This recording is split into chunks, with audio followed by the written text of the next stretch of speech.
Good morning, church. With gratitude for all that has been and blessed assurance for all that is in this moment and glorious hope for all that shall be, I declare the 204th Convention of the Episcopal Diocese of Maine duly opened. We are organized for business and ready to praise God. I call upon Matt Dunlap, who is the chair of the Committee on Indian Relations, to give us a territorial acknowledgement. Mr. Dunlap. Thank you, Bishop Brown. I am very pleased and honored to be with you today and want to extend my gratitude and thanks to the people of St. Paul's in Brunswick who spent a lot of time crafting this very moving statement. We acknowledge that we stand on territory that was taken from the Abenaki people of the Wabanaki Confederacy, the people of the Dawnland. May we always remember that the earth does not belong to us, that we belong to the earth, and that we are all companions in life. May we learn from our past sins and be instruments of justice and peace for all people in today's world. We ask for inspiration that we might be compelled to take action and support our Native neighbors as they continue to seek their sovereignty here in Maine. Thank you very much, Matt, and thank you to St. Paul's Brunswick and to all of you who are doing this work in your local context. I call now upon the Reverend Peter Jenks, who is the rector of St. John Baptist in Thomaston. Peter is the priest who has the longest tenure among us, and he's going to lead us in an opening prayer. Peter? Let us pray. Almighty and ever-living God, source of all wisdom and understanding, be present with those who take counsel in this diocese for the renewal and mission of your church.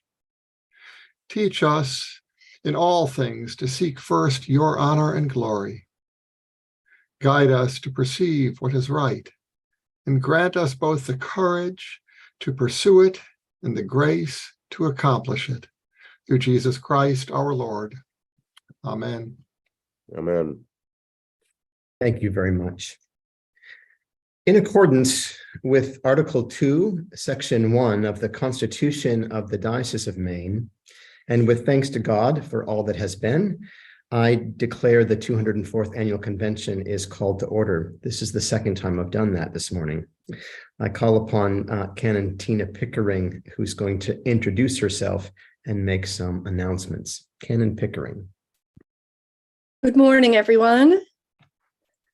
I'm going to just spotlight myself so you can see me. Hi, I'm Canon Tina Pickering. I serve as Canon to the Ordinary in the Episcopal Diocese of Maine, and it is my honor to do so. I have a couple of announcements for you. They are on your screen as well. Please, in the usual Zoom etiquette, please make sure your microphone is muted unless you are speaking.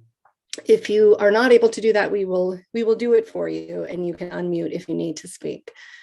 Please ensure that your Zoom chat is visible to you, that you open the Zoom chat and limit your chat to the business of convention, not personal commentary, please. If you need help with that, anytime you need any tech help, you may send a message in the chat. Please also remember to have your camera on so that we can see your raised hand icon, which you will use for voting in order for your vote to count. And if for any reason you suddenly get kicked out of this Zoom session, please just use the same link that you used this morning that should be in your email under your confirmation, and you'll be readmitted to the meeting. Thank you.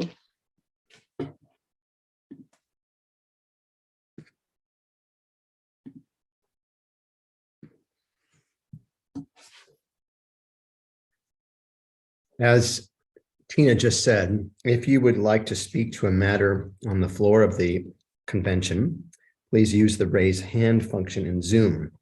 Physical hands will not be recognized. If you have a technology question or challenge or answering a call for just a moment, please use the chat function. There is no need for multiple seconds or support for particular motions. If you would like to present an amendment, there is a link to the amendment form posted in the chat box. Once you have submitted the amendment form, please alert us in chat that you have done so. Once an amendment is received, I will be notified, and the text of the amendment will be read while a screen showing the change or changes is being prepared. We will proceed according to Robert's Rules of Order and the rules of order of this convention. Please treat this Zoom room as if it were the floor of convention and refrain from offering personal observations or commentary in the chat box. We move now to the committees and appointments of the 204th Annual Convention. Without objection, these appointments are now made with the thanks of this convention to those who are serving.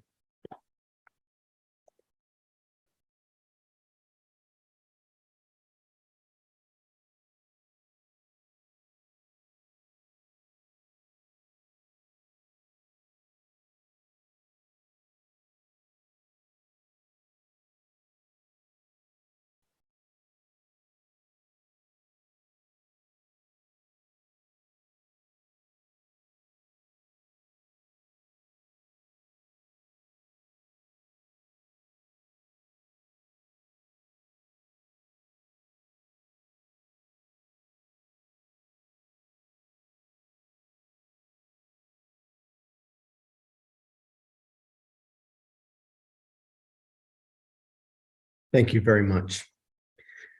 Move now to a couple of reminders of how we will vote today.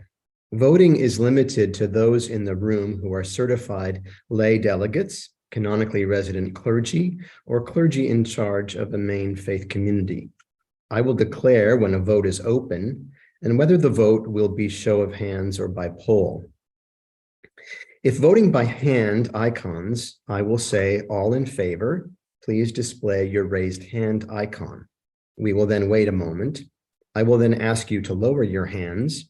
I will then ask for all opposed to display the raised hand icon. We will again pause to establish a count. I will ask you to lower your hands. Then I will announce that the vote is closed. Teresa Pinney, Director of Engagement, will announce the results. If it is close, I may call for another show of hands or a poll. It's important for all of us to know that voting by polls is anonymous. When we vote by polls, I will declare that the vote is open. The poll will be displayed on your screen. At 60 seconds, we will announce that the polls are closing. When we have established the results, Teresa Pinney will say, "Thank you, Bishop Brown." And then I will say, "The poll is closed." Once the polls are closed, no more votes can be registered. The results will then be announced. The secretary will record the results of each ballot. These will constitute the formal record of all balloting. The recording of proceedings will be archived. I'd like now to introduce the person on my left. We are sharing a Zoom screen today.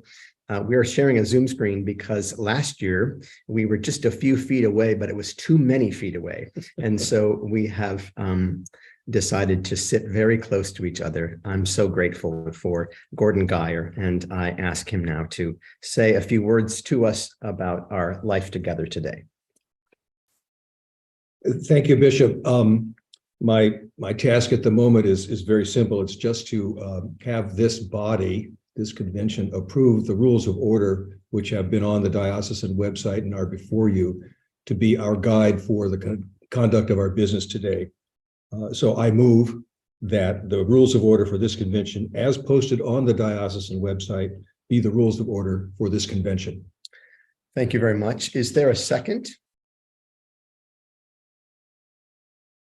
There is a second. Thank you. We will vote yes or no by using the raised hand icon. Please vote yes by raised hand icon.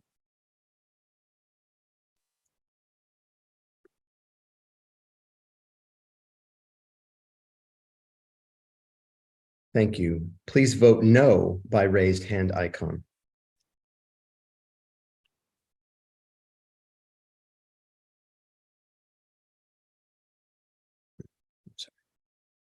Please lower your hand if you have voted yes. I will shortly call for you to raise your hand if you are voting no.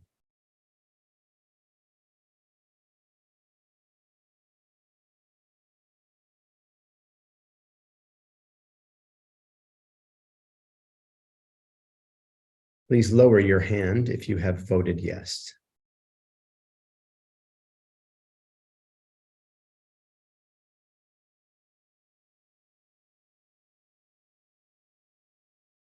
Some of you are having a hard time with the Zoom function is not lowering your hand.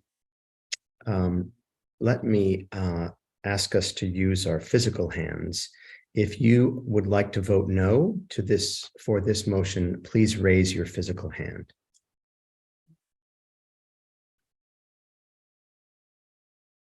The rules of order are adopted. Thank you very much.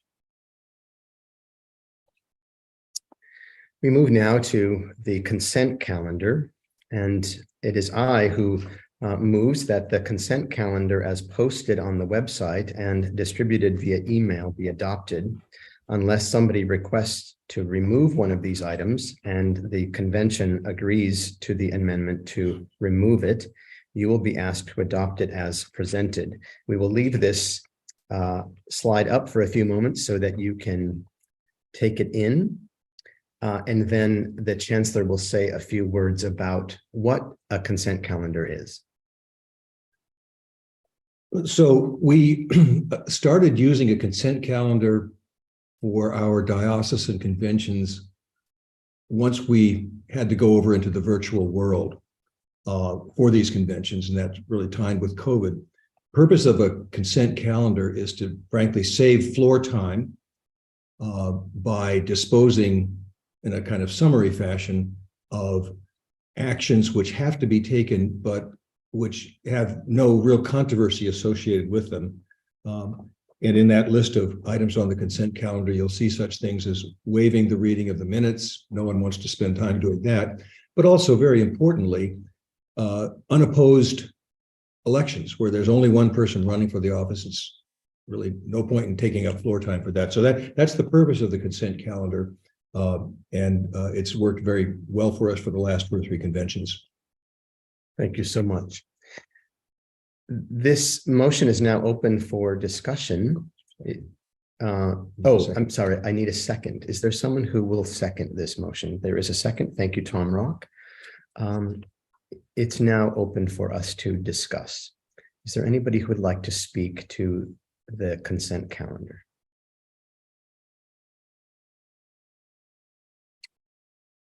Seeing and hearing no proposed changes, we will now vote to accept or reject this consent calendar as presented. To vote accept, please raise your hand icon now.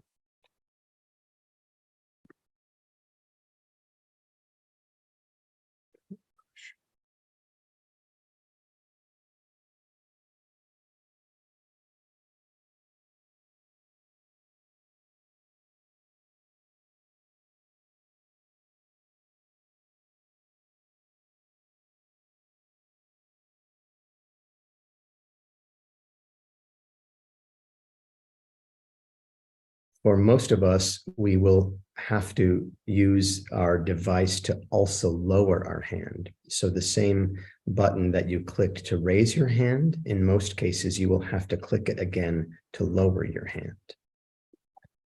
If you have voted yes, I invite you to lower your hand now.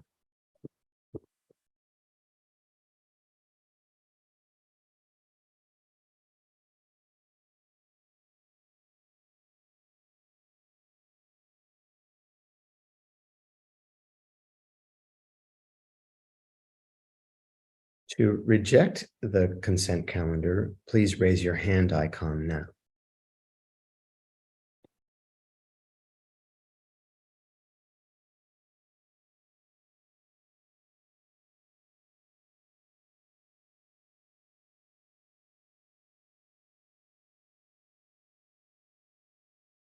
Thank you very much. There's a clear majority of yes votes, and the consent calendar has been accepted as presented.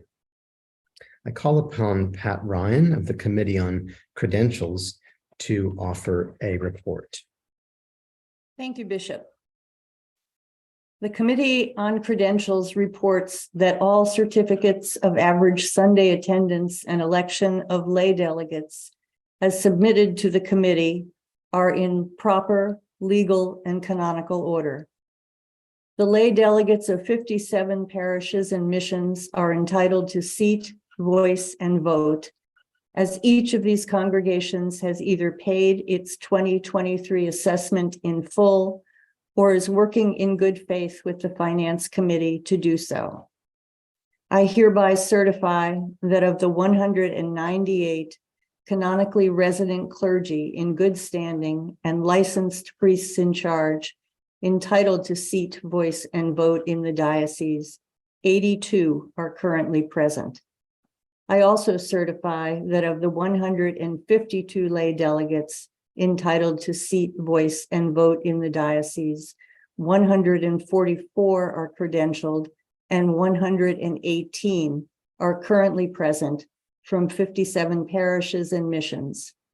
In accordance with Article 4, Section 1 of the Constitution of the Diocese, this constitutes a quorum in the clerical and lay orders. Thank you very much, Pat. I declare that a quorum is present, and without objection, I grant seat and voice to officers of the diocese, members of diocesan bodies, as well as diocesan staff. We come now to the election of trustees of diocesan funds.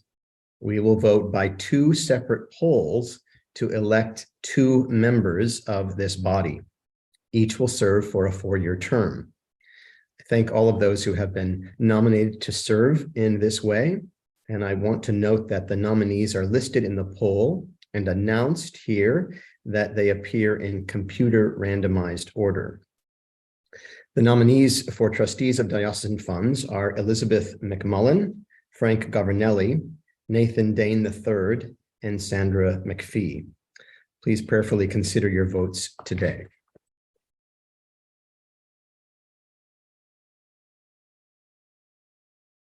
Polls are open.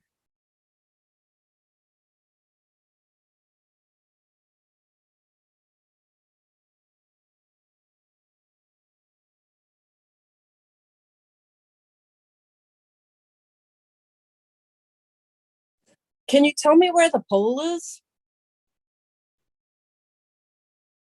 You can Yes. try swiping up or down. What type of device are you on? I'm on an iPad. Yeah, try swiping left and right to see what screen the poll is on for you.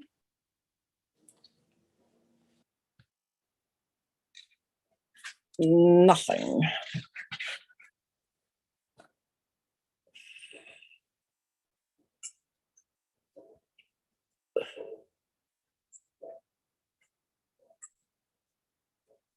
Well, I can't vote. You can place your vote in the chat, direct message to me. Teresa Penny. Thank you. Thank you so much. For those of you who are having a hard time and for whom this poll is not showing up, I just want to reiterate what Teresa just said. If you use the private chat function in Zoom, please send a private chat to Teresa. It's easy to send a chat to the whole room, and you may not want to do that. So please scroll down until you find Teresa's name, and then type the name of the person for whom you are voting in this first election directly to Teresa so that she can count your vote. I want to remind all of us that most of us are in fact eligible to vote, but some of us are not. If you are a clergy person, an officer of the diocese, or a lay delegate, you are eligible to vote. If you are a member of a diocesan governing body, but are not a lay delegate from your parish, you are not eligible to vote. So please be aware of your authority or not to vote. This poll remains open for a few moments. I would also like to address a question in the chat because other people may have it. You're not voting for two, you're voting for one. There are two individual polls. Thank you very much. The polls are closing.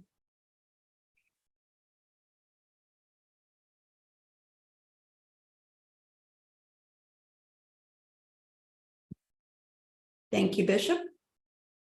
The poll is closed.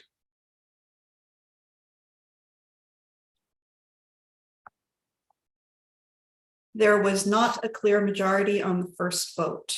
We will need to vote again.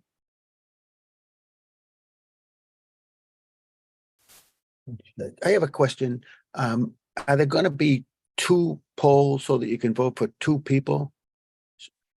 Or is it so? We'll, Yes, there will Okay, be two polls. okay. All right. That's thank you.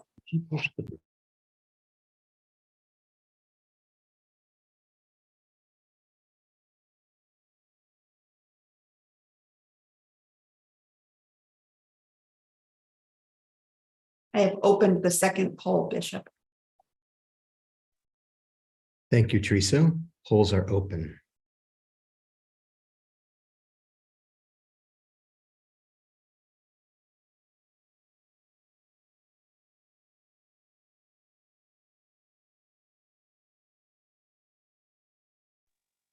It only took one check mark. It wouldn't let me put a second check mark for a second candidate. Thank you, Kathy. That is absolutely the way it should be. Okay. We are still, friends, we are still voting for the first person because we did not have a clear majority. So by the time we are finished, we will have elected two people to serve on this body. Right now, we are still electing the first person because our first vote did not result in a majority. So for every poll that you see, you are only going to be able to choose one person.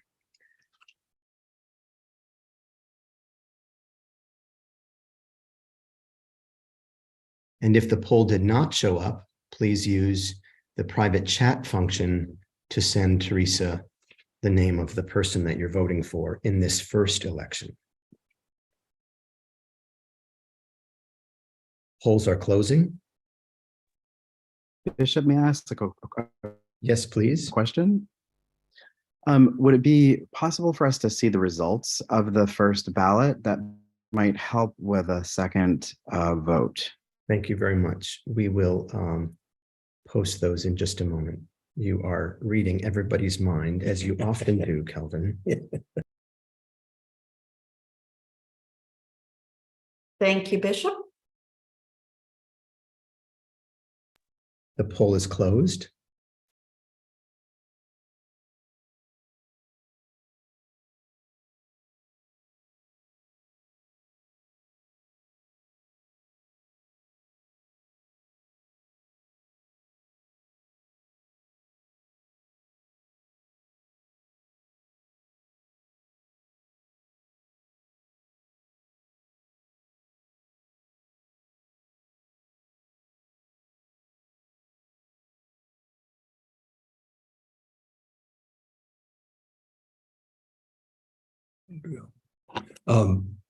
So the results that are posted show again no majority winner. By the rules of order, we have two ballots, first and second ballot for an office, and if both of those would require a majority of the votes to have someone win the election. If there is no majority on either of those two, we go to a third ballot. At this point, it requires merely a plurality to become the winner of the vote. So for the third ballot that we're now going to be taking for the first position on trustees, the standard for success in the election will be plurality, not majority. Thank you very much, Gordon. I think that was clear to me, but it may not be clear to everybody. So I just want to give us a minute, make sure that we all understand that we are still voting for a trustee, and we're going to take a third ballot for this first position. After this election, we will do this again for another trustee. Does that make sense? The polls are open.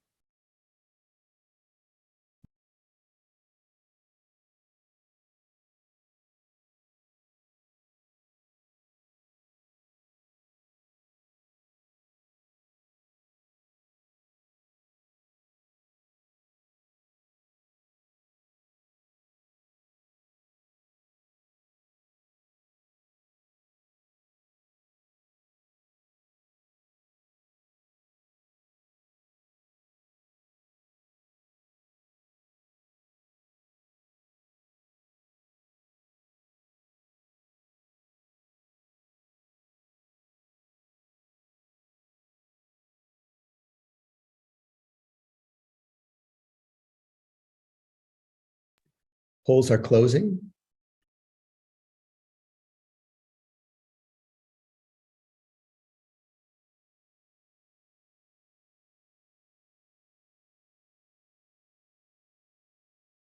Thank you, Bishop. The poll is closed.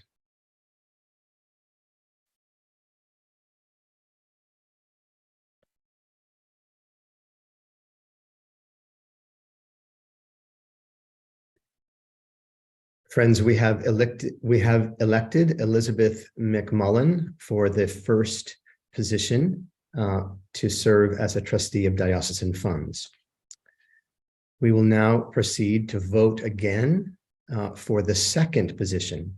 And so Elizabeth's name is going to not appear on the poll because she has been elected, and you will see the 3 remaining nominees for you to repeat this process for a second person to serve on this body.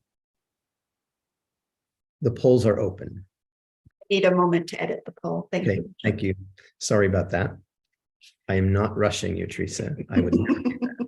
I'm not that foolish. I am very foolish, but I'm not that foolish.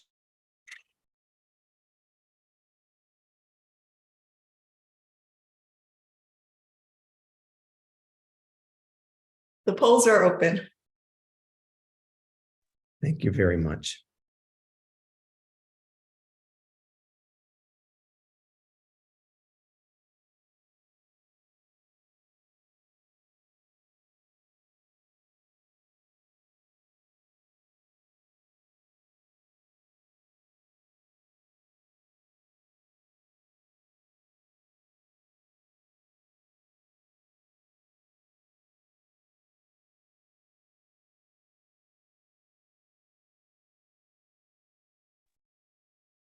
The polls are closing.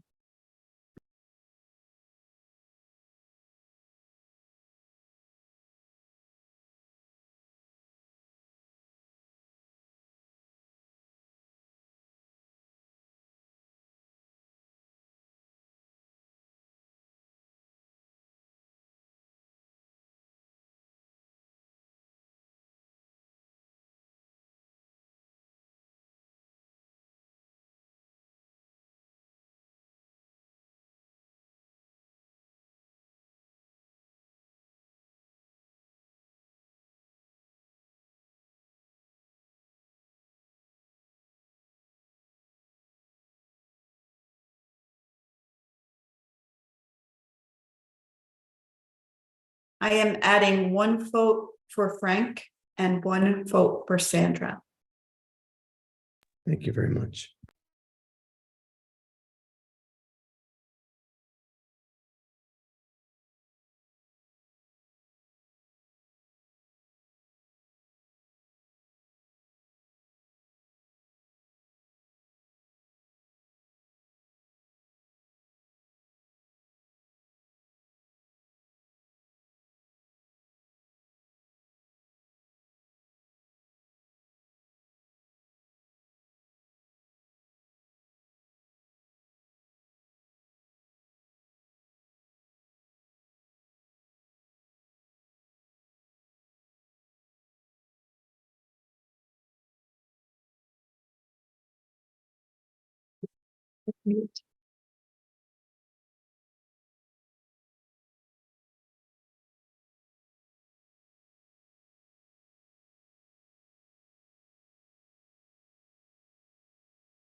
So I want to tell you all a very fun thing.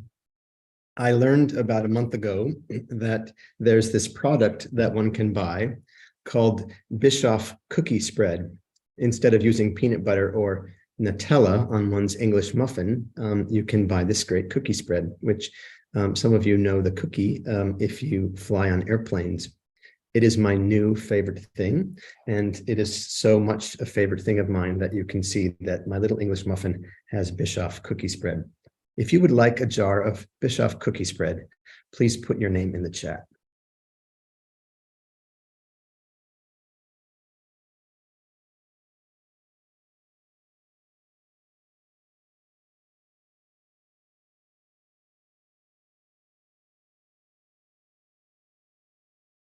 Bishop, there is no clear majority on this first poll. You should show the results. Thank you very much. Teresa, can you show once again the results? I know that you did earlier, but it might be helpful for us to see them again. Thank you very much. Friends, we are going to vote again. There is not an election. All three persons will appear in the next poll, and you may vote for one.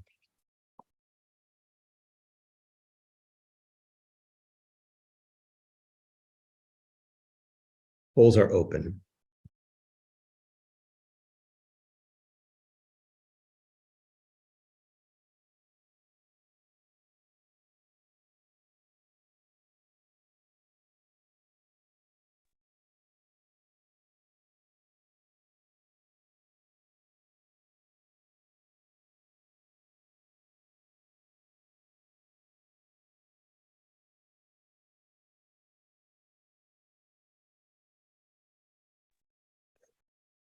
Wow, it's going to be a pretty expensive month for me. I'm delighted to share, though. The polls are closing.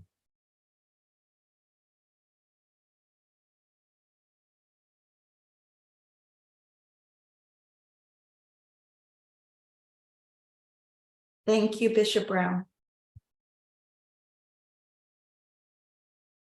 The polls are closed.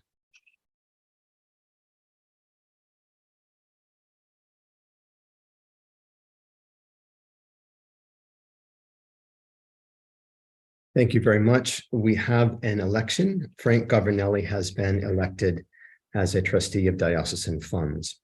Thank you so much to all four of these persons, and particularly to Sandra and to Pete for offering themselves for this ministry, and congratulations both to Elizabeth and to Frank. I'd also like to take a moment right now to thank retiring trustee James Kittler, a member of Church of Our Father in Halls Cove, for his many years of service. We're grateful to you, James.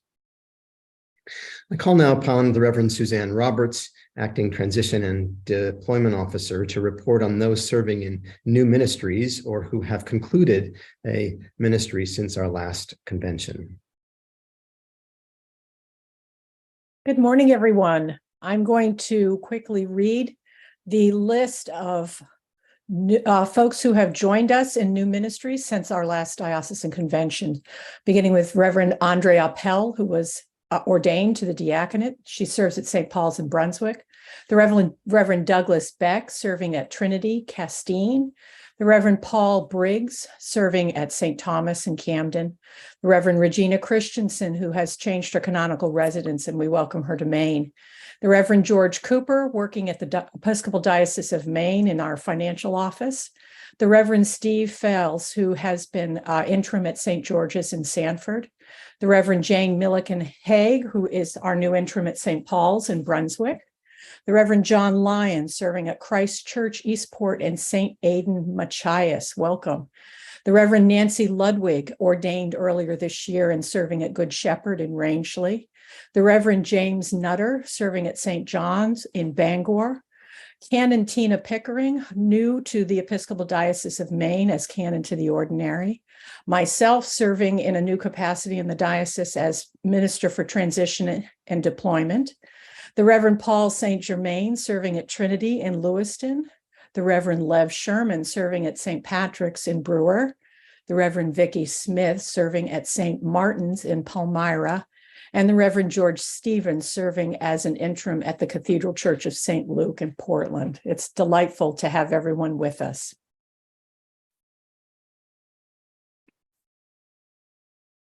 If I could have the next slide, please. And a list of people who we celebrate as concluding their ministry here in the diocese. The Reverend Michael Ambler, who was my predecessor as transition officer and also served as canon to the ordinary. Katie Clark, our former canon for communications. The Reverend Carolyn Eklund, who has retired from St. Paul's in Brunswick. The Reverend Ann Fowler, who was serving in capacity at Cathedral Church at St. Luke's during the interim times. The Reverend Lisa Fry, who has concluded her time as rector at St. Thomas in Camden. The Reverend Holly Hoffman, concluding her time as priest in charge in the churches of MDI. The Reverend Lauren Kay, who was serving at St. George's in Sanford. The Reverend Nancy Ludwig, who is moving to the Diocese of Vermont and taking our good wishes with her. Barbara Martin, who has served faithfully for many years in the Episcopal Diocese of Maine. Terry Reimer also served for many years in the Episcopal Diocese of Maine. The Reverend Marcia Richardson, who served at St. Philip's in Wiscasset. The Reverend Lynn Rutledge, retired from Christ Church Eastport and St. Aidan in Machias. The Reverend Benjamin Shambaugh, who served for many years as Dean of the Cathedral in Portland. The Reverend Dana Stivers, who served at St. Giles in Jefferson, and Tom Sumner, who served for decades in the Episcopal Diocese of Maine in the finance office. I'd like all of you to say a brief prayer of thanksgiving for all of these ministries. Indeed. Thank you, Suzanne. We praise God for each one of these persons, for their faithfulness, for their ongoing life with us, whether they are in this diocese or elsewhere. Thank you very much to every single one of them. I call now upon the Vice Chair of Diocesan Council, the Reverend Lynn Rutledge, to announce the newly elected clergy representatives to Diocesan Council from each of our 6 areas. Lynn? Good morning. On October 17th of this year, the diocese met in area groups on Zoom to elect clergy representatives to Diocesan Council. By area, the new representatives who will be serving a 3-year term are: for Acadie, the Reverend Douglas Beck; for Aurora Borealis, the Reverend Tom Rock; for the Heart of Maine, the Reverend George Sheets; for Midcoast, the Reverend Lisa Fry; for Presumpscot, the Reverend Tim Higgins; and the Southern Gateway, the Reverend Lauren Kay. We give thanks to departing members, the Reverend Nancy Moore and the Reverend Suzanne Roberts, for their many years of service. Thank you very much to you, Lynn, and to all who are serving either in this new role or in a continuing role. And again, to Suzanne and Nancy as well. We'd like to thank the members of the Resolutions Committee for their work in preparing for today's meeting. I now introduce that committee's chair, the Reverend Tracy Schaefer.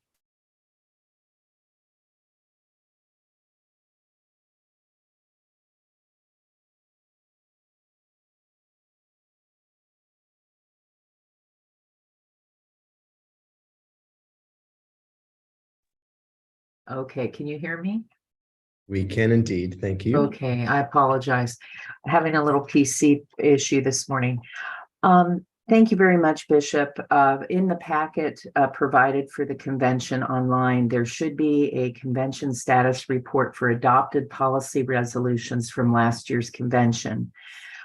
Just in brief, you can read these on your own and make them available to your own parishes if you would like. But we had 3 resolutions last year submitted by the Committee on Indigenous Relations, one in support of legislation for tribal sovereignty, one asking for continued study and action on the abuses in Native residential schools, and the third, a resolution discussing the gaming opportunity for revenue generation for the Wabanaki tribes. All of these have a status on them, and primarily they're ongoing resolutions. This group works very extensively with our state and federal legislatures, so you can read that activity as it's noted in the report. And I want to contact John Mattis for these updates, a very active member of the committee and submitter of these resolutions last year. Our other 2 resolutions had to do with items local to our own diocese. One was from Reverend Tim Higgins, who is now the chair of this effort. It is to establish an evangelism committee in the diocese. That has been accomplished. The task force continues to meet, And there's ongoing work and anticipated ongoing work related to those efforts planned in the next year. And the other is a resolution that also completed this year, but will be ongoing annually. And that has to do with the establishment of the Deacons Day. June 25th, 2023 was our first Deacons Day. And that is looked at now on our annual calendars as an activity that the parishes will be taking advantage of. And those were our policy resolutions from last year.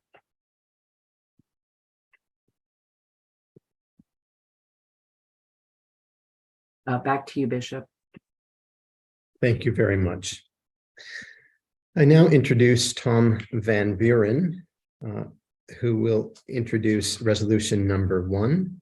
Tom is a member of the Racial Justice Council, and I call upon Tom to introduce resolution number 1. Well, greetings to the convention this year. It's an honor to be before you. Thank you for taking time to consider this.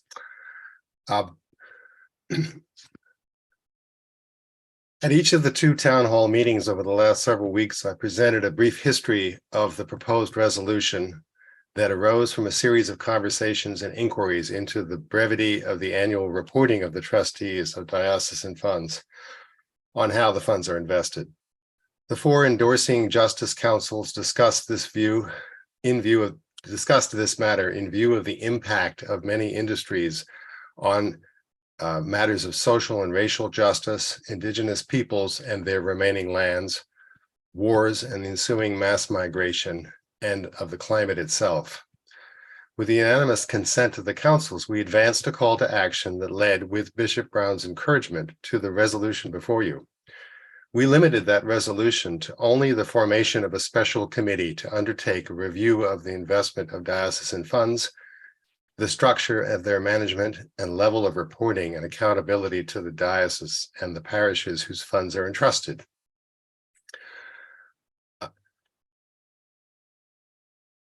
In seeking guidance about this, I'd like to point you in the resolution. There are links and references to examples that exist out there that we would like to look at more closely.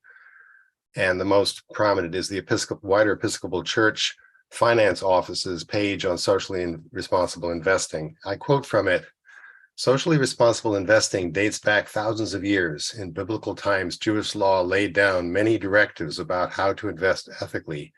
Jesus said more about money and its right use than about anything else except the reign of God." It went on to say that in the 18th century, religious groups in the United States placed restrictions on their investments, including loans, in companies engaged in distilling, tobacco production, and gambling facilities. At the same time, during the 18th and 19th century, significant parts of the Episcopal Church endorsed and benefited from slavery, and did not address that until much later. At the last town hall meeting, Reverend Esty asked about whether we consider the practices of the church pension fund as an example. And I note that the report of the trustees referenced the wider church policies and the subject of environmental social governance, or ESG, and cite participation in about half of our funds in this category, but not all. We seek, through a proposed committee, to study this matter to encourage further alignment of the investment of diocesan funds in the best practices available. We see the wider Episcopal Church as a positive example. In that site from the finance office, they detail 3 different areas of activity. The first, called avoidance, and they include documentation listing over 200 companies to avoid investing in because of questionable practices on all the levels that we discussed. The second is affirmative investing in community development funds that finance enterprises with limited access to credit. This section provides links to 3 documents detailing policy of the funds invested, including one based in Brunswick, Maine. And finally, advocacy, in which the church acts as a responsible shareholder, voting in shareholder polls on matters that pertain to or conflict with Christian values, and what can be done in each investment to encourage the companies to improve their policies and performance. And there are other sources that we've referenced, like the Interfaith Council on Corporate Responsibility and the UN Principles on Socially Responsible Investing. These are just examples that we encourage a diligence in a committee setting to study the matter, to see how to work with the trustees to attain a higher level, a higher ethical standard that reflects our Christian values. We hope sincerely that this will lead to a positive and cooperative outcome in the coming years. With that, I offer a motion to put to a vote resolution number 1. Thank you very much. Thank you very much. It is before us, and the matter is open for our discussion. As you get ready to speak, please remember to unmute yourself, and please remember to raise your hand so that we can see you and call upon you. Also, we will be keeping time. Each speaker is limited to 3 minutes.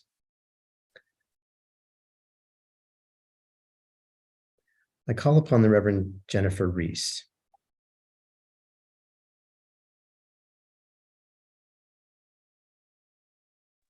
Jenny, you are muted. Could you unmute yourself, please? All right. Have I got it? Yeah. Thank you, Bishop. Thank you for this resolution coming before the body. I rise, as it were, in support of the amendment, the resolution, excuse me, as a member of the Climate Justice Council. I just want to add a quick word on how important this is for anybody who is interested and wants to confirm their commitment to action as well as words in support of the preservation and care of God's beautiful creation, which is so surrounding us. And I'm looking out my window at the Narragansett River and the sun shining on the waters. We are so gifted in Maine with such beauty, and we are called to preserve it, to till it, and to keep it. I'm so glad that in many churches in the diocese, we have now earth keepers, and I hope that you will continue to think of this as a way to connect your church with these issues. But another way is to vote on this resolution and to say, yes, we will put our action where our hearts are. We will act to stop funding ourselves through fossil fuels. We will turn our investments to sustainable energy sources. And that's just one area of the concern. I know that just recently we heard that this last October was the hottest in like hundreds of thousands of years.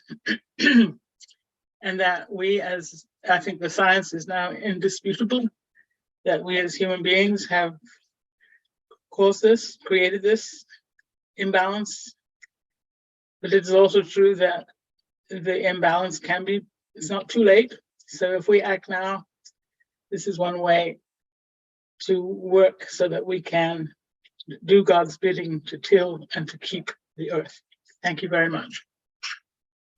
Thank you very much. I call upon the Reverend Timothy Boggs. Thank you, Bishop, and thank you, everyone. Good morning. I plan to vote for this resolution. Still, as a retired rector and an active trustee of the diocesan funds with a lot of experience, as many of you have, with raising money and managing budgets and investment, I plan to vote for this resolution with 3 reservations. First, although we are invited to create an unbiased, objective study of our common investments, I fear that the resolution anticipates a predetermined outcome. I say this because the call to action attached to the resolution that Tom just referred to passionately suggests investment goals and management direction for the church. even before the study committee has been appointed. I fear that some of us may anticipate specific outcomes of the study that we approve today.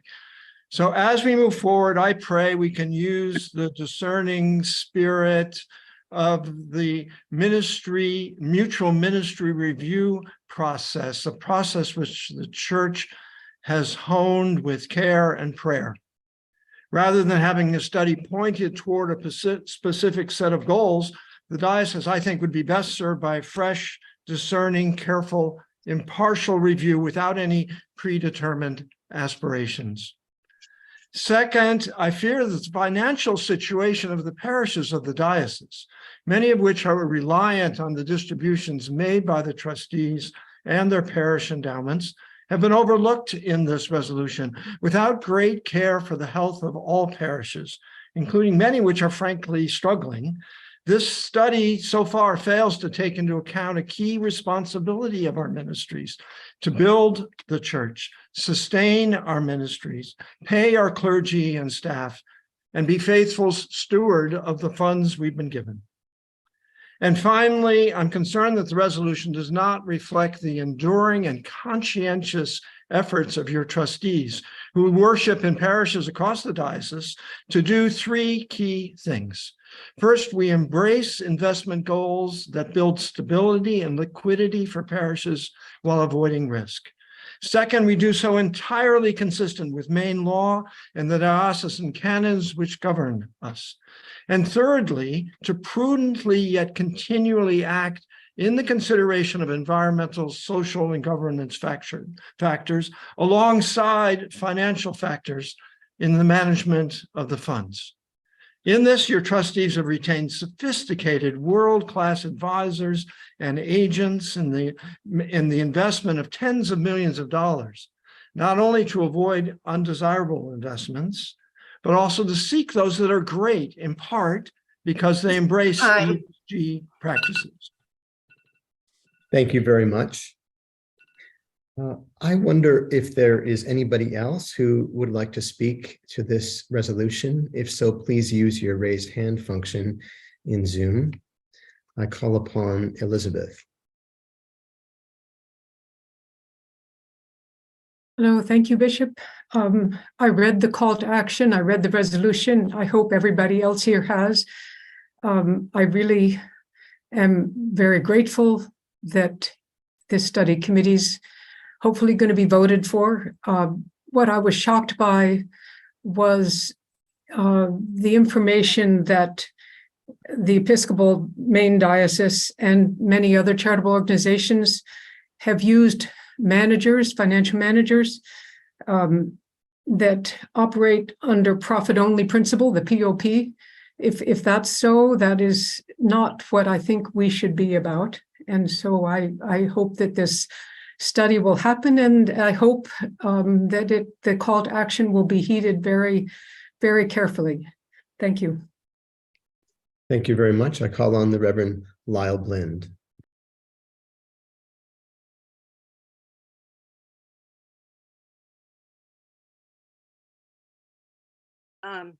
Thank you, Bishop.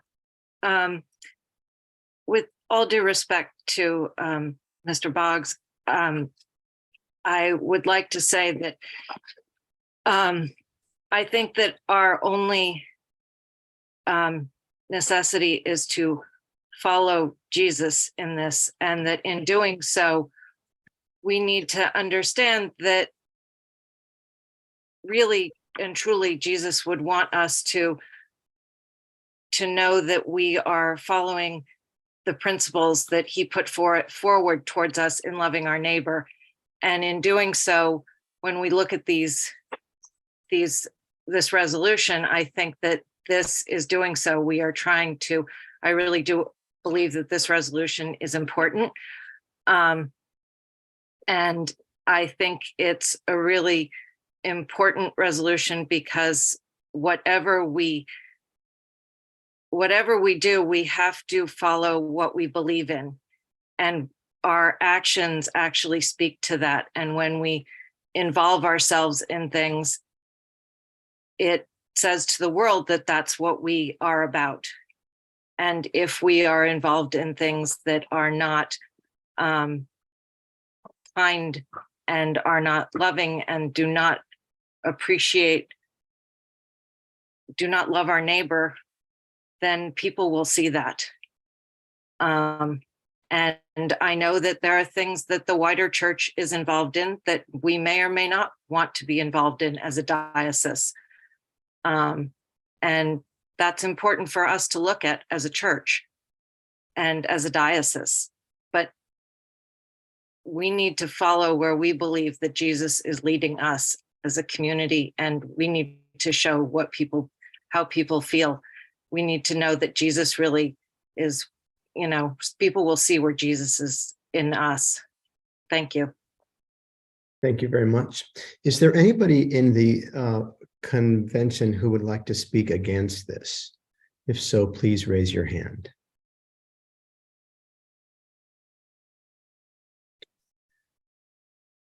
I think that means that we are ready to vote. I want to remind us of a couple. I call upon Marilyn Kittler, please. Marilyn, could you please unmute yourself? Yes. So we can hear you. Thank you, Bishop. I'm very concerned about this resolution because it assumes that the trustees are not already taking a number of these concerns into their deliberation. The trustees are very aware of these considerations, and they are also very aware of their responsibility to the smaller parishes and the larger ones of this diocese for whom they invest funds. And they hold their responsibility very seriously to provide for these, and they do it without disregarding the concerns that this resolution raises. They are very responsible about taking care of the monies entrusted to them and doing it in a way that is Christ-like. And I think that this resolution, although well-intentioned, does not do what it wants. I think we have chosen trustees who are very responsible in their investing, and that the idea of further oversight is unneeded. Thank you. Thank you very much. Call upon Anne Marie.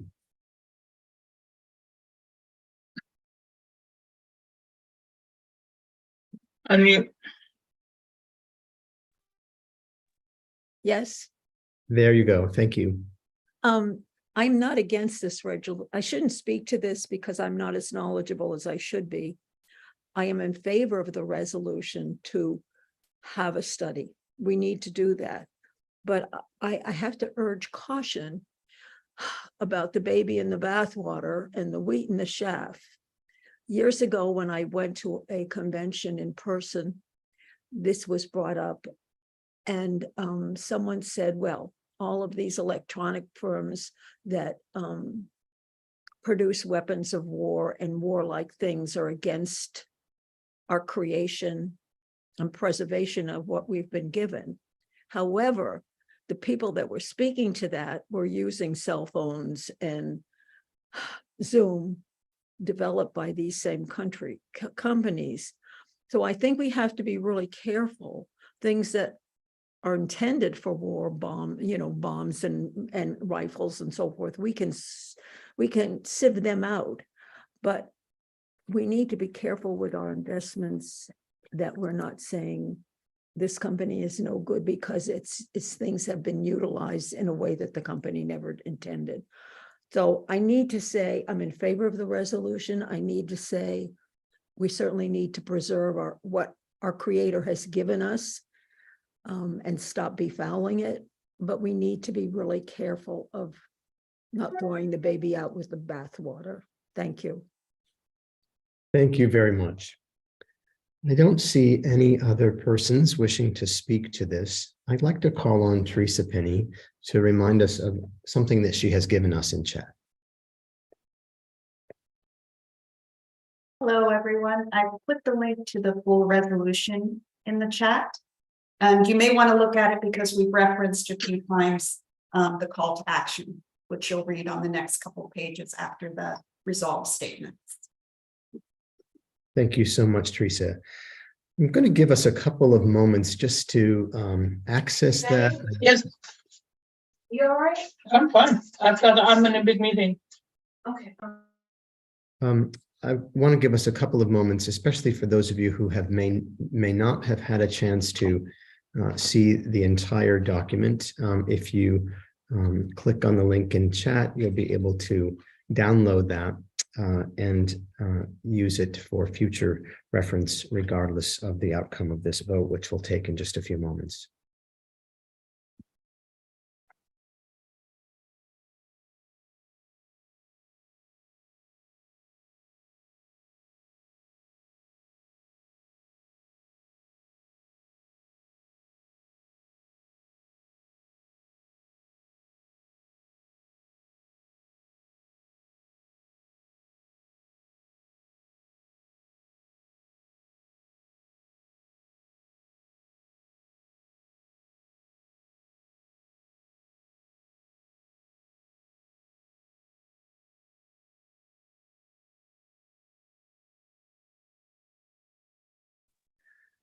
I think we're ready to vote. We will vote by using our raised hand function in Zoom.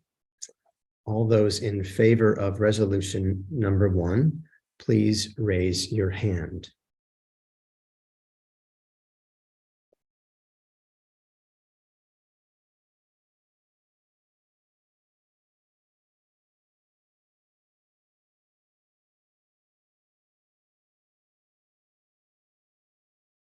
Please lower your hands.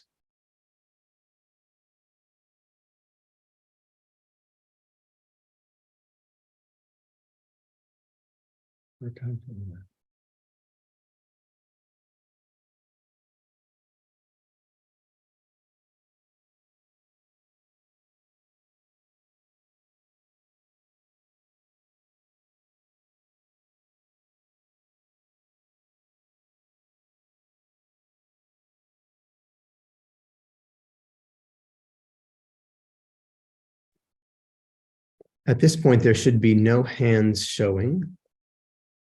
Please lower your hand if you voted for it, and please also lower your hand if you intend to not vote for it.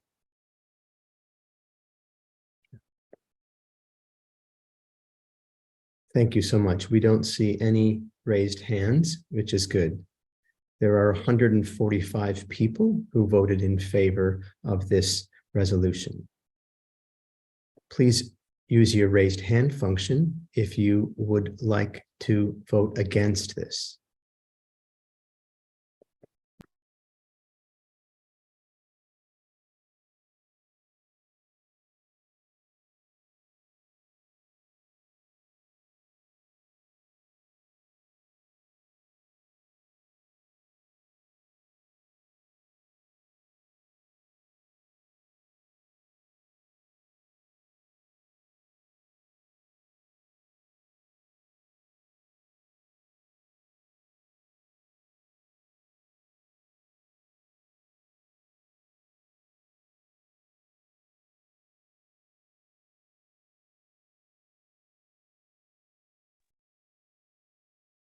Once you have voted, please lower your hand.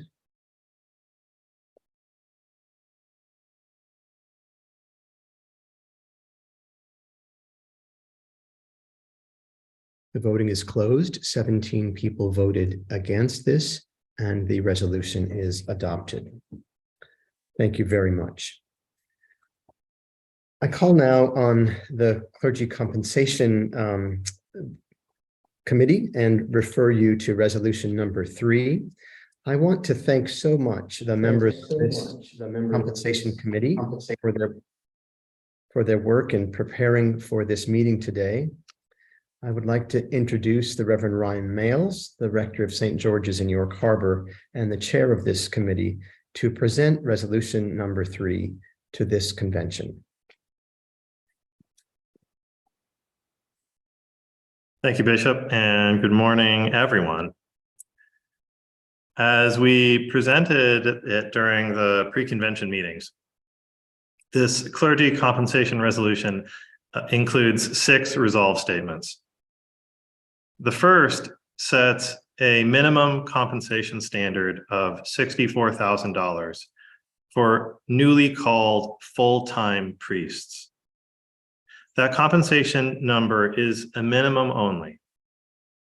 This single minimum, it replaces the previous compensation framework in our diocese, which divided the diocese into 17 geographic areas. Each one of them had its own minimum. It was complex to administer that framework, and it yielded increasingly large disparities in compensation across our diocese. This new approach comes as the result of a multi-year study. We're presenting the model of a single full-time minimum for a couple of reasons. It avoids binding us to measurements of a congregation's life that don't fully capture the reality of where a congregation is right now. And it considers our diocese and the work of its priests as a whole, but it also recognizes that we're a diocese of diverse contexts, and it sets the minimum number in a way that is mindful of where many of our smaller congregations actually are. It shifts, and I think this is important, it shifts the weight of our approach to establishing compensation toward providing information that supports planning and discernment and good negotiations towards equitable pay that support clergy, that support the goals of a congregation in our diverse contexts. And providing that information is the purpose of the second resolve statement. The second statement would require all of our congregations to report annually on how they are compensating their priests. And that data, sort of maintaining all appropriate confidentiality, will be developed into information so that when priests and congregations are working to make decisions about compensation, they can have an accurate current picture of the compensation landscape in our diocese, how everybody's doing this problem solving. The third resolve statement of this resolution requires that the compensation of clergy with an existing letter of agreement cannot be reduced in the coming year. The fourth establishes minimum rates of compensation for the different ways that priests are asked to serve as supply clergy. The fifth describes the workload of priests with part-time letters of agreement. And the sixth requires that when congregations are served by an active priest in a supply capacity for more than 3 months, that they pay pension assessments on behalf of that priest. And I move that this convention adopt the resolution on clergy compensation. Thank you very much. The motion is now open for us to discuss. It comes from a committee, so it does not need a second. And I invite you to use your raised hand function so that we can see, and then I will call upon you by name. The first person to be recognized is Marilyn Kittler from Church of Our Father in Hulls Cove. I'm sorry, Bishop, I was offering a second. Thank you very much. Is there anybody who'd like to speak to this motion?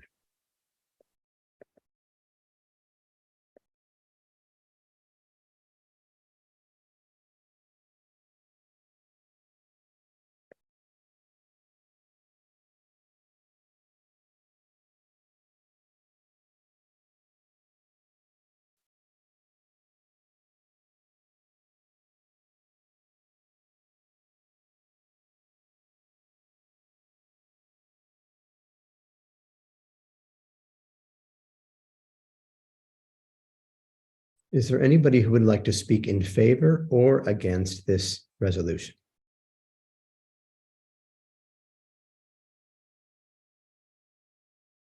I don't see anybody moving to a microphone, as it were. And so, oh, I see James Ross. James Ross, would you like to speak? Thank you, Bishop Brown. I'm in full support of this resolution and think all of us delegates and clergy should indeed pass this resolution. Thank you. Thank you very much. I don't see any other persons wishing to speak. And so, just relying on my people. Jennifer Reese, I call upon you.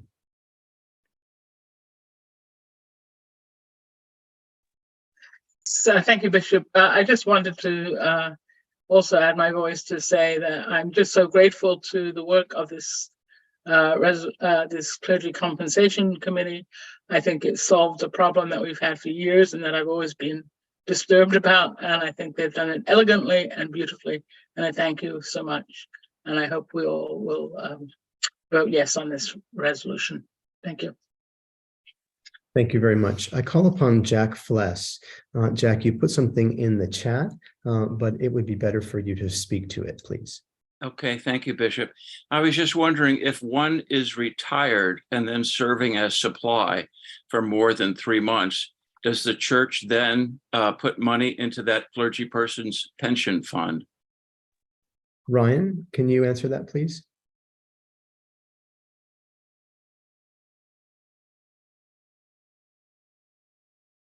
The resolution states that this would apply to active clergy who are serving in a supply capacity. Jack. Okay, thank you.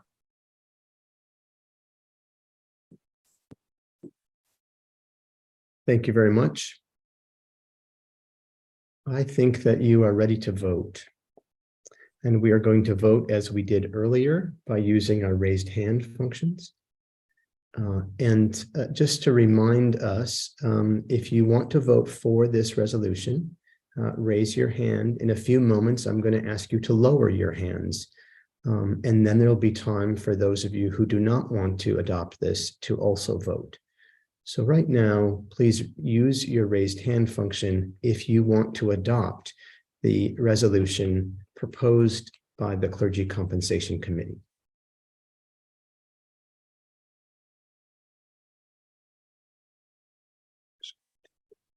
And once you have voted, you may lower your raised hand function.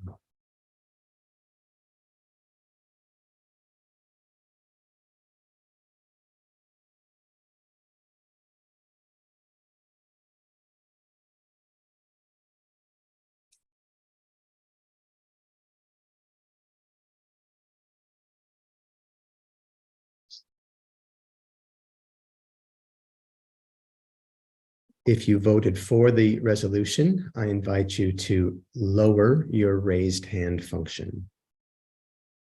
There should be no raised hands at this moment.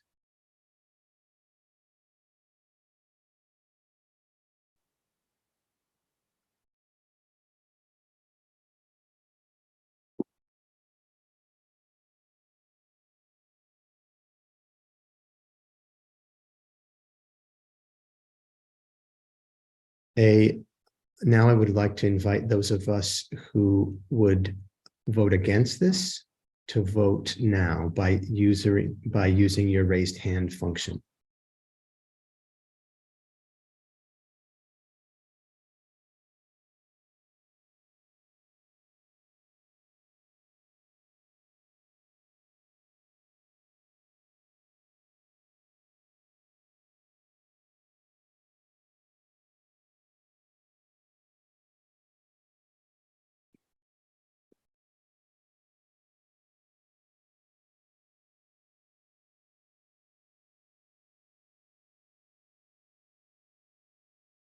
So right now, those of us who are voting against it should raise our hands in Zoom. And once we have done that, we can lower our hands.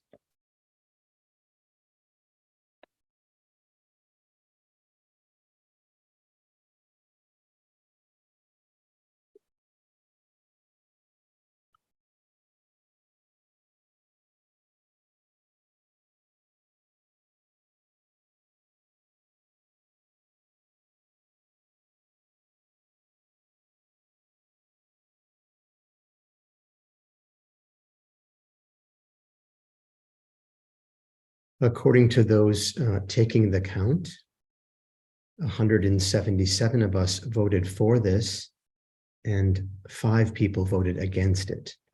The resolution is adopted. Thank you very much. Thank you so much to this committee, to all of you who work so hard to be faithful, to be just, and to do what needs to be done in this area, which is not easy.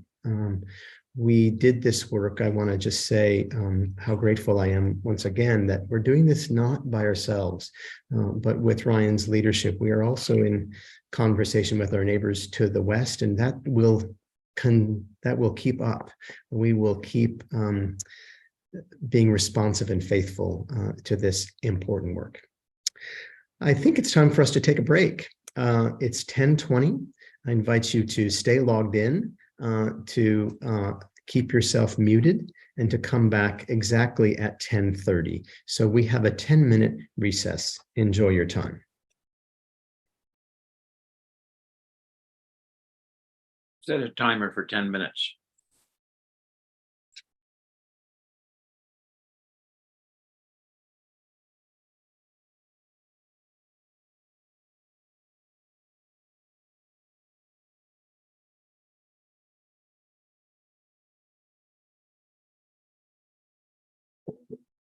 Hello, Bishop.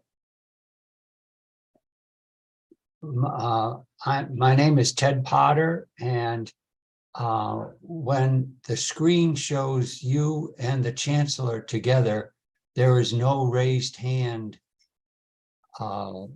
icon. When you showed the resolutions, printed resolutions, then there was a raised hand. I don't know how to get it back.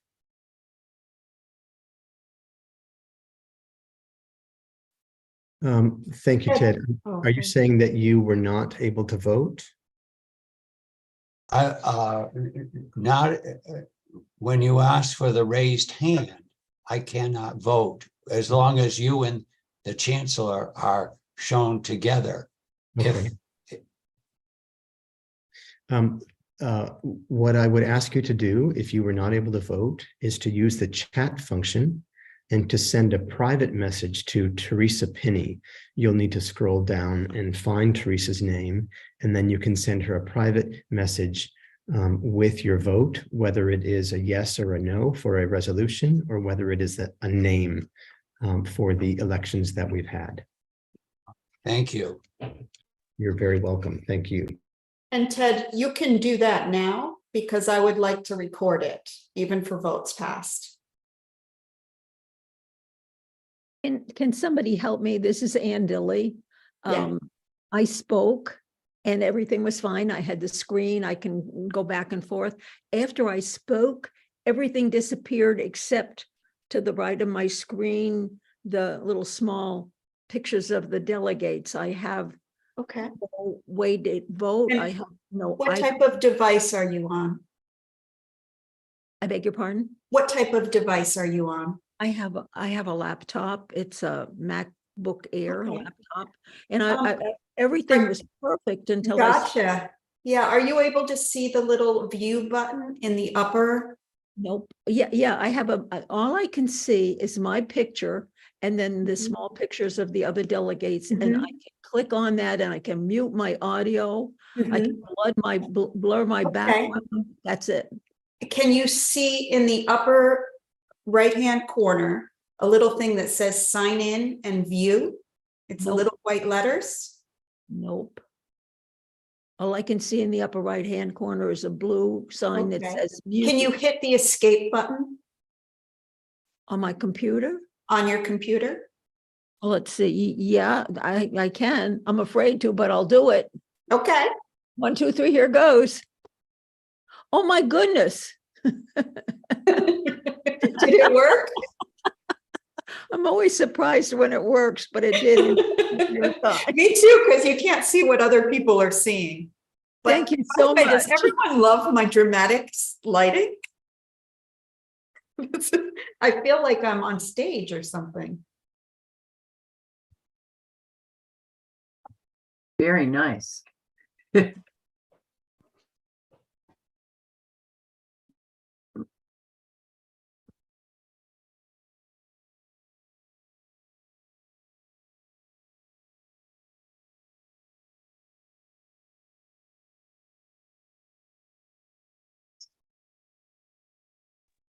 Bishop, it was great to see you on Maine calling yesterday. Well done. Thank you.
That's the timer. Y'all come back now. That's a beautiful timer, Tina. I know. I want to make sure you can hear it. Maybe church bells? Yeah, I could change it. Beautiful is not the word I would use, Yeah, but right. that's okay. It does the job. Thank you very much, Canon Pickering, for Yes. us in good order. Friends, it's 10:30, and I hope you were able to refresh yourself a little bit and can now return to the work in front of us. Bishop, I need to excuse myself. I have to be at a funeral in Lincoln at 11 o'clock. So God bless you, Bob. Have a good time. Thank you so much.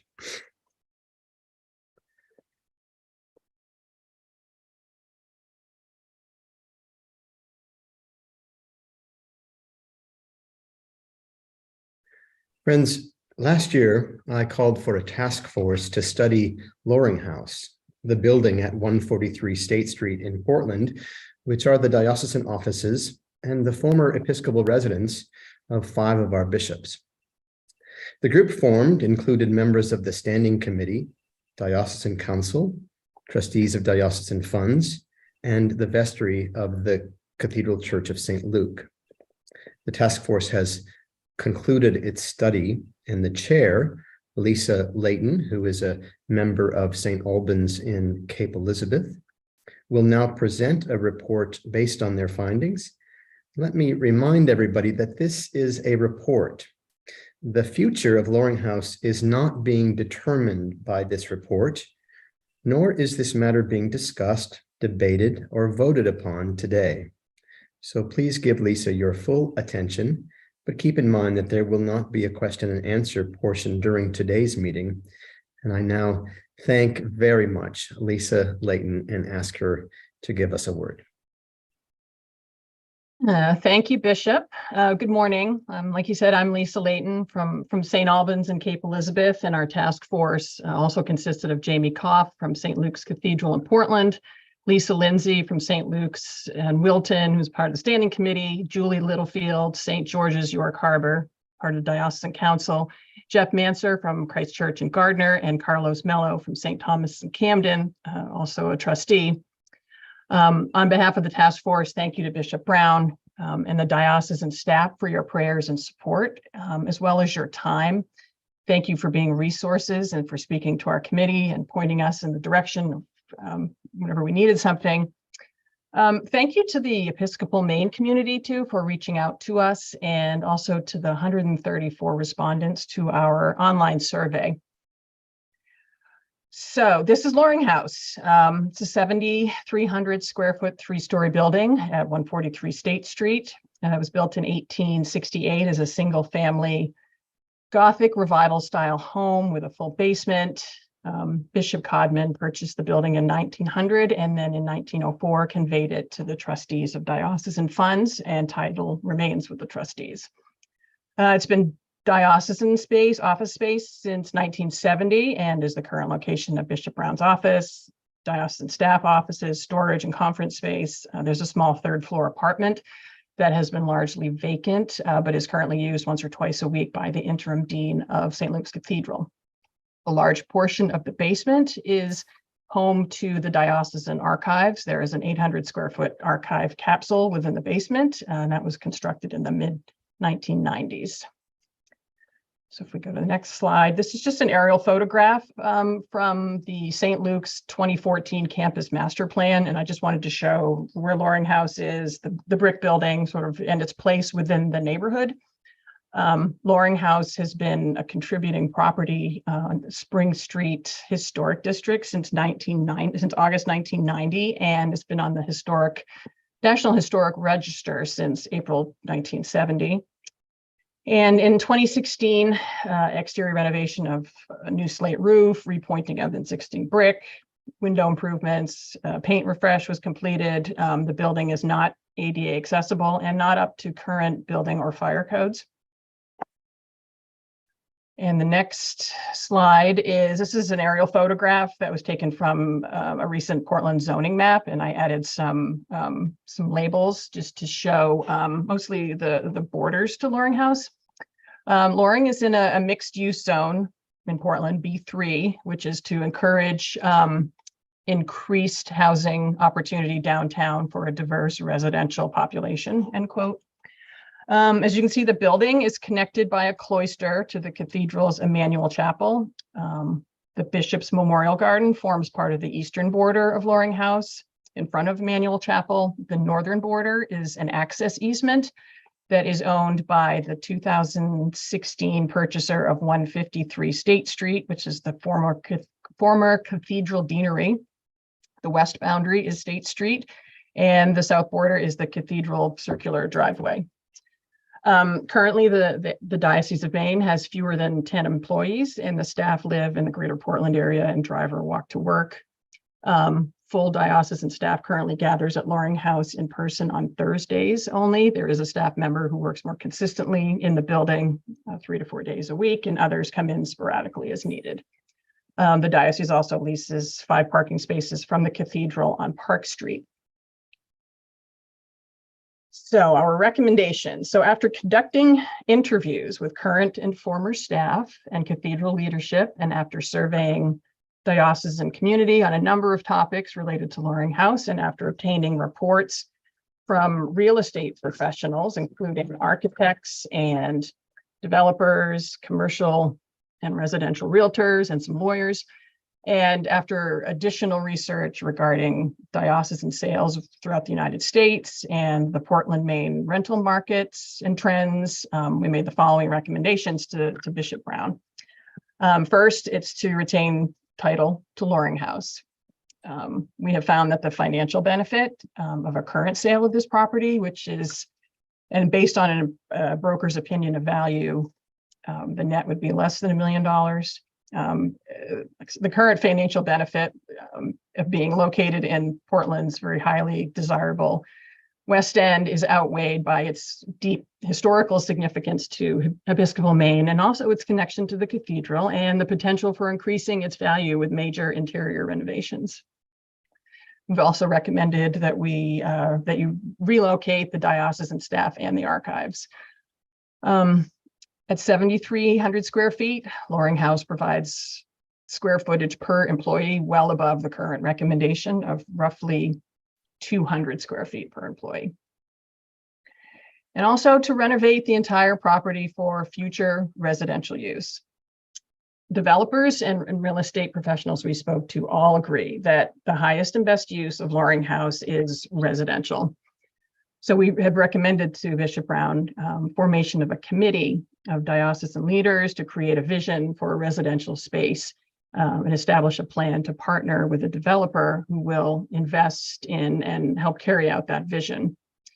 Really see 3 benefits to retaining ownership and also creating housing and partnering with a developer. The diocese retains ownership for the long term should diocesan needs ever change. And, you know, once you sell it, if you sell it, it's gone, it's gone. Once it's gone, it's gone.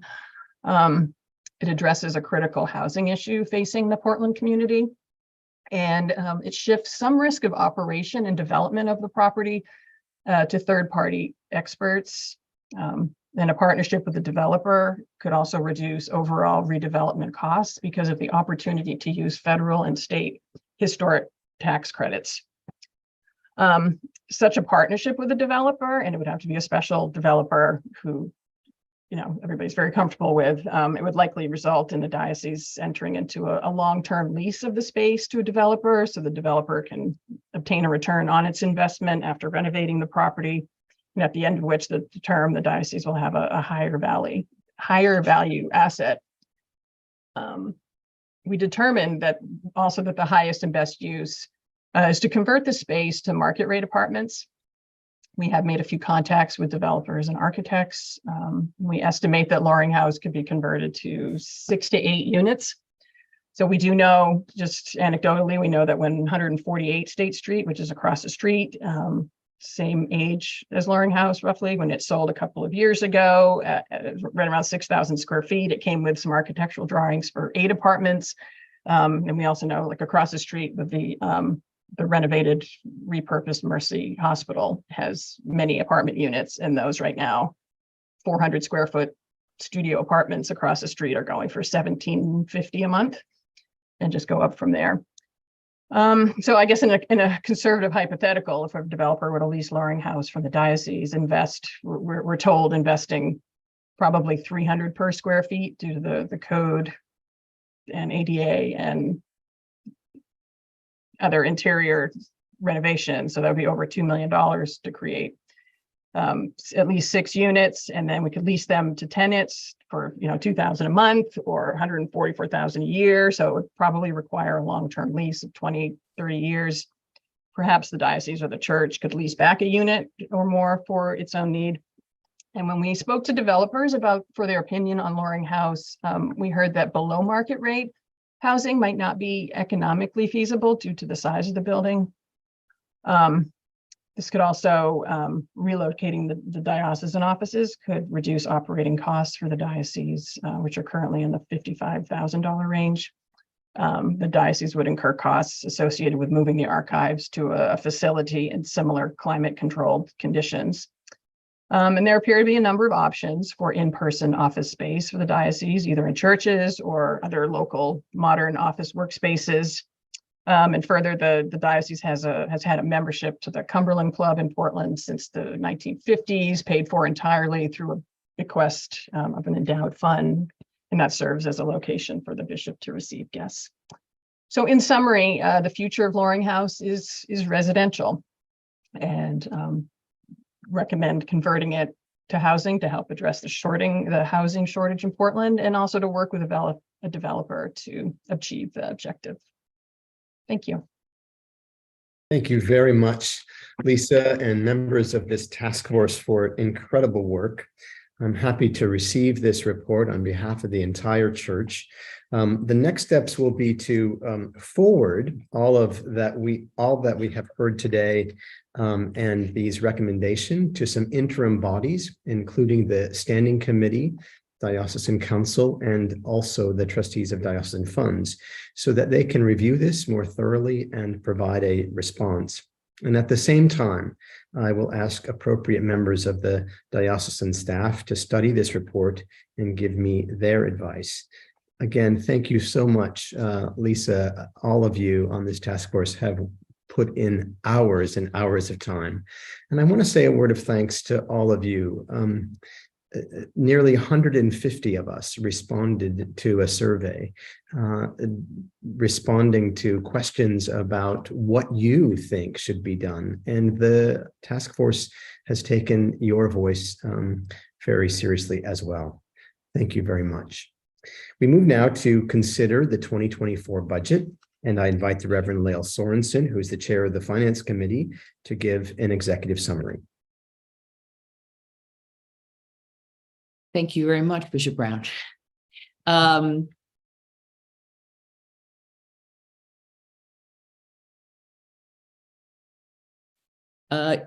We have presented over 2 town hall pre-convention meetings the budget for your consideration. The budget, you'll recall, is a budget for 2024 is $1,888,822, a balanced budget.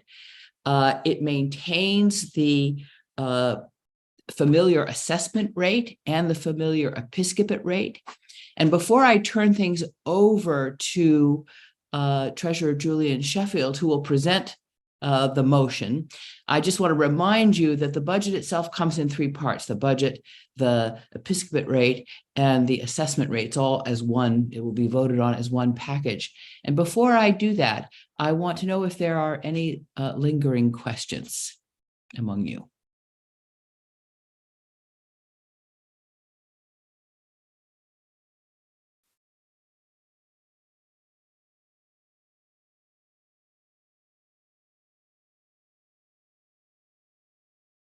I'm not seeing any questions, Lael, and so I think it's appropriate for the 2 of us to call on Julian Sheffield, who's the treasurer, to move the budget resolution. Thank you, Bishop. Thank you, Lael. I have to look at my script, so there I am. In accordance with Canon 7, Section 1, the treasurer is required to certify that the accounts under the authority of the Convention for calendar year 2022 have been audited in accordance with Canon 18, Section 1.5. As previously notified to the Council, the audit of the 2022 is delayed due to the search for new auditors and turnover of finance personnel. I can certify that the diocese is currently receiving proposals for a new auditor or auditing firm. This is in compliance with best practices, which recommend that auditors be changed every 5 to 7 years. As treasurer, I move that the 204th Convention of the Episcopal Diocese of Maine approves the 2024 budget as recommended by the Finance Committee and Diocesan Council, and the 204th Convention of the Episcopal Diocese of Maine approves the 2024 assessment rate at 5% of the first 10,000 of normal operating income and 15% on the remaining NOI as reported on the 2022 parochial report, and the 2024 episcopate rate be continued at $1.75 per communicant in good standing as reported on the 2022 parochial report. Thank you very much. It comes from a committee, so it doesn't need a second, but it is appropriate for us to discuss it. And so the floor is open for you to make comments and to ask questions. Please use the raised hand function in Zoom so that we might recognize you.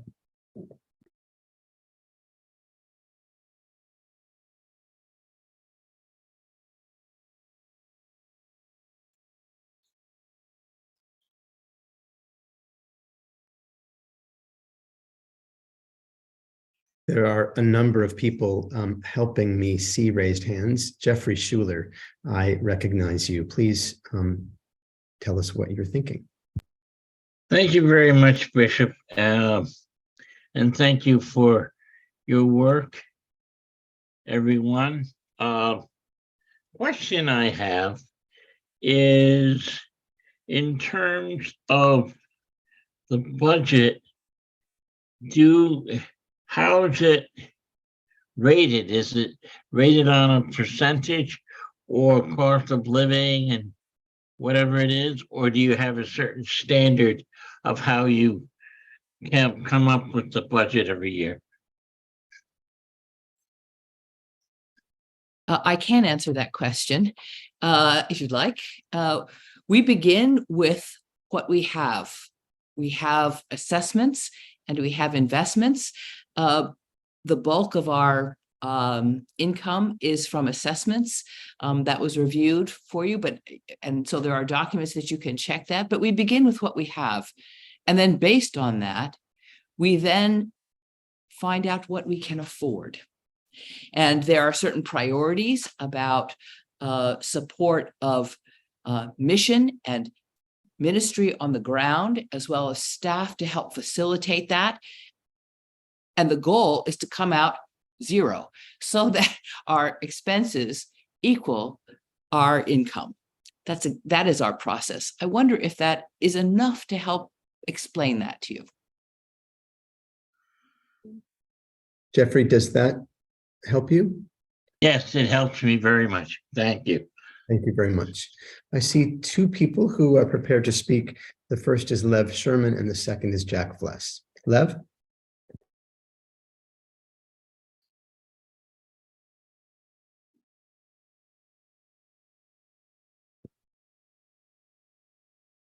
Please unmute yourself. Yeah, I'm sorry. I just didn't get my hand down in time. I have nothing. Okay, thank you so much. Jack, would you like to speak?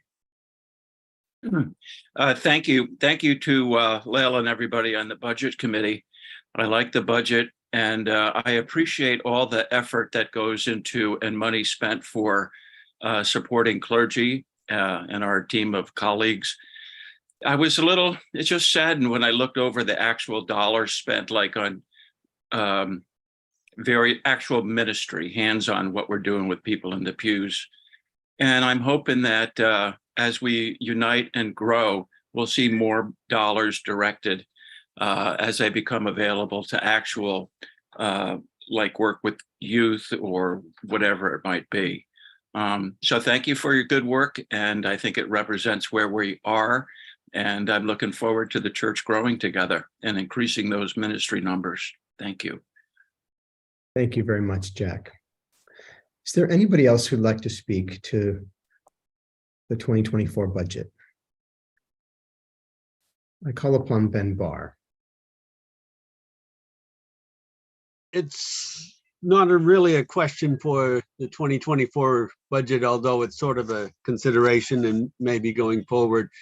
When I got on Diocesan Council a year ago, I was assigned to the Wilson Center, and that's as a liaison, and that's a concern of mine.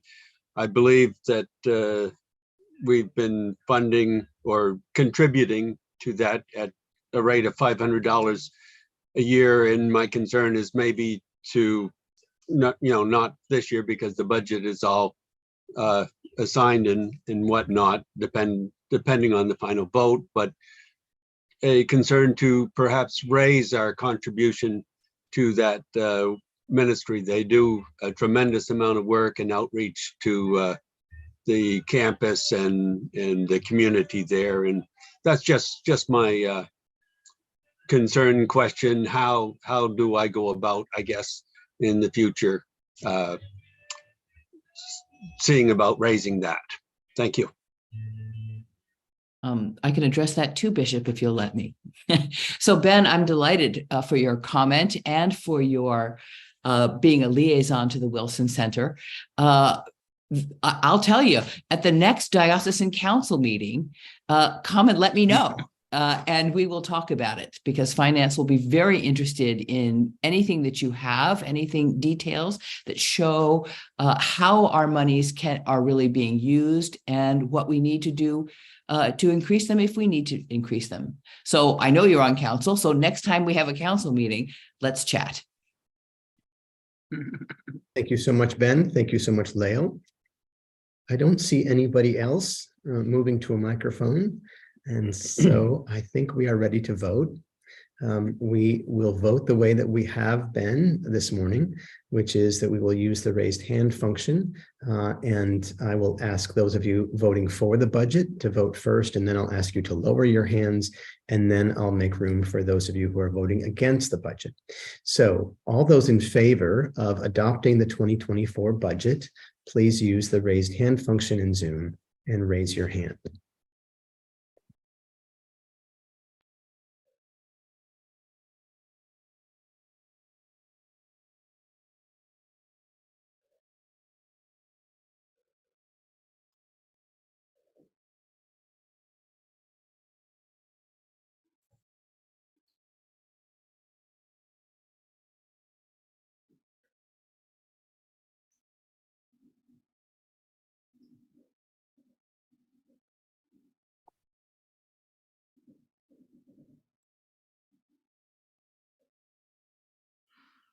Thank you very much. If you voted in favor of the budget, please lower your hand.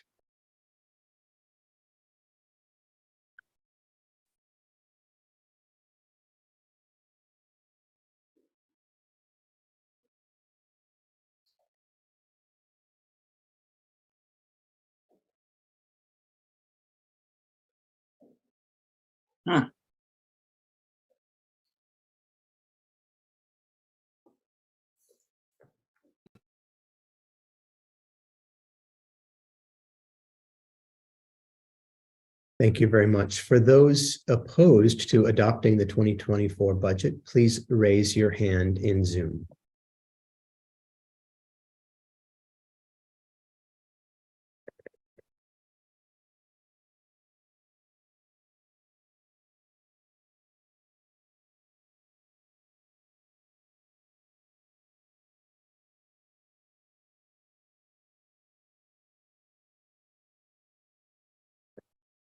And now you may lower your hand.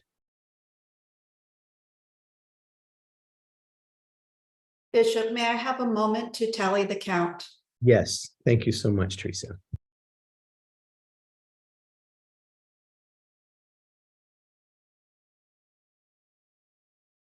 Bishop Brown.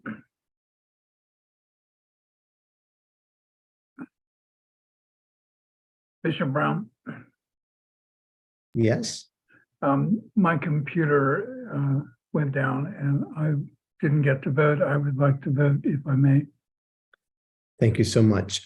If you would use the chat function, is your computer back and running? Back up and Yeah. yes. If you use the chat function and find Teresa Pinney's name, you can send her a direct message and just type yes or no.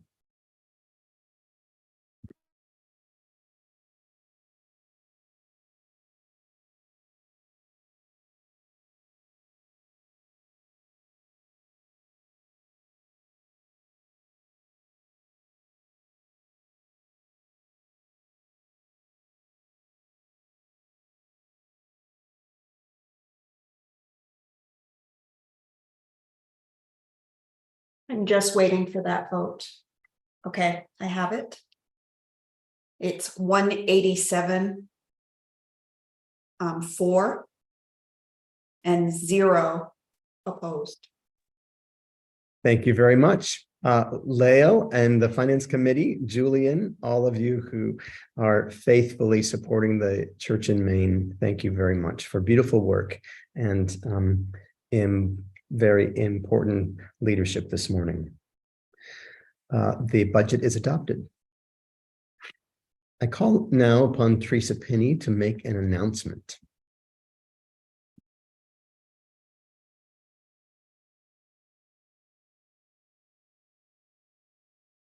I have put the link in the chat for the entire Loring House Task Force report, and I will post it again here. So that's on the website and you're free to look at it at any time. Thank you very much. So the link to the report is in chat. It is also at episcopalmaine.org, and it is available to you and to your congregations for the several months that remain in front of us. Once again, just to remind us that whatever work and discussion is done by interim bodies will be fully made available to you as we consider these recommendations. Thank you so much, Teresa. Yeah. Friends, we are coming now to the time in our meeting for courtesy resolutions. On the next few slides, you will see the various resolutions adopted by the consent calendar, but these slides are a visual symbol of our convention's assent to and affirmation of persons whose exemplary service and leadership has equipped us to engage God's mission. To honor, thank, and celebrate these servants of the servants of God, we offer to Jesus Christ gratitude for their friendship and faith to our entire diocesan community.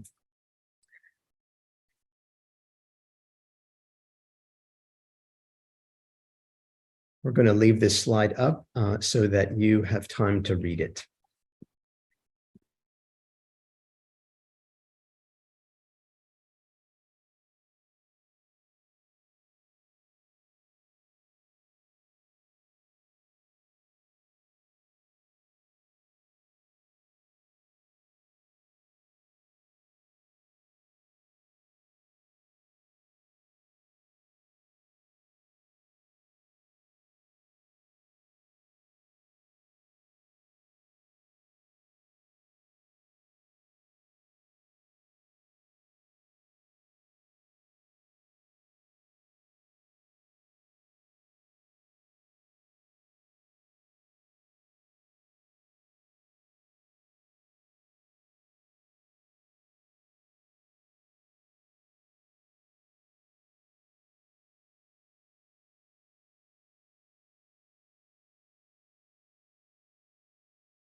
We're ready for the next one.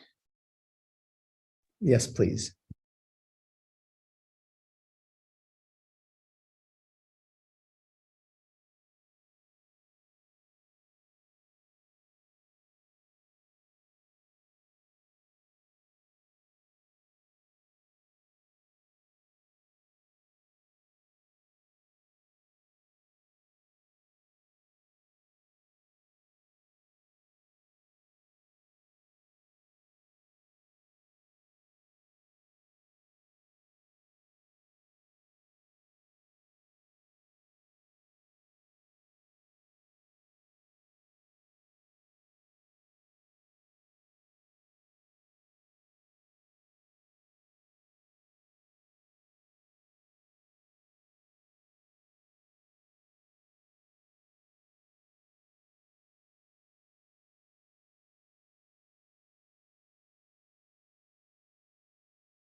Thank you very much.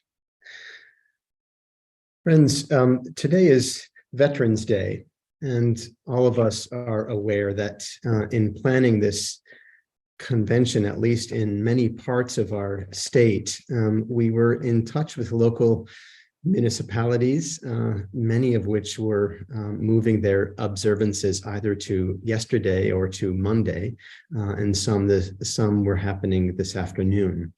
But we recognize that there are observances happening this morning. So I am so grateful for your time and presence here today, and especially for those of you for whom being at this meeting today prevented you from gathering in your local context. I'm deeply sorry. We will take care to not schedule this meeting on this important holiday and day in the life of our nation. So let us pray.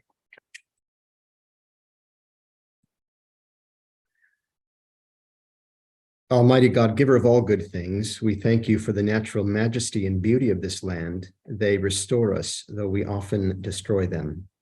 We thank you for the great resources of this nation. They make us rich, though we often exploit them. We thank you for the men and women who have made this country strong. They are models for us, though we often fall short of them. We thank you for the torch of liberty, which has been lit in this land. It has drawn people from every nation, though we have often hidden from its light. We thank you for the faith we have inherited in all its rich variety. It sustains our life, though we have been faithless again and again. Help us, O Lord, to finish the good work here begun, strengthen our efforts to blot out ignorance and prejudice, and to abolish poverty and crime, and hasten the day when all our people, with many voices in one united chorus, will glorify your holy name. O Judge of the nations, we remember before you with grateful hearts the men and women of our country who in the day of decision ventured much for the liberties we now enjoy. Grant that we may not rest until all the people of this land share the benefits of true freedom and gladly accept its disciplines. This we ask in the name of Jesus Christ, our Lord. Amen. Amen. Amen. Thank you very much. I call upon Ted Fletcher, the Secretary of the Diocese, to make an announcement. Thank you very much, Bishop. And greetings, clergy and delegates, and thanks for a very easy and short convention. Information about the 204th Annual Convention, including the Journal of Convention, will be published on the Diocesan website and in subsequent editions of our newsletters. In short order, results of this convention will be published on the Diocesan website and distributed to delegates so that they may update their congregations. Thank you, Bishop. Thank you very much, Ted. We could spend the morning, we could spend the day, we could spend the week thanking Teresa Pinney, and in fact, we will. But I would love for you to use your Zoom function and give Teresa Pinney a round of applause for incredible work. Many of us worked hard, but Teresa worked especially hard. Thank you very much, Teresa. We're so grateful for you. Thank you. I disabled all your other emojis. So, raise hand works. Thank you very much. Raised hand works, indeed. Well, hats off to you. Seriously, thank you very much. Many of you worked very hard, and for those of you who have been working really since August to make both the 21st of October as well as today successful and faithful, thank you very much. Information from this meeting will be available on our website. And as Ted just said, if there is anything that you need to communicate the actions of today's meeting in your local faith community, please do not hesitate to be in touch with us. We are eager to give you the resources you need to share the news of this great church of ours. I believe that we can look at slide number 19 because we can adjourn. If there's a motion to adjourn, is there anybody who would like to adjourn? I would like to make a motion, we adjourn. Thank you, Jeffrey. Is there support? Needs a second. their support. Thank you very much. We have a great tradition in Maine of saying good night from, and then we say our town. It is not night. We can say good morning from, and I invite you to do that now.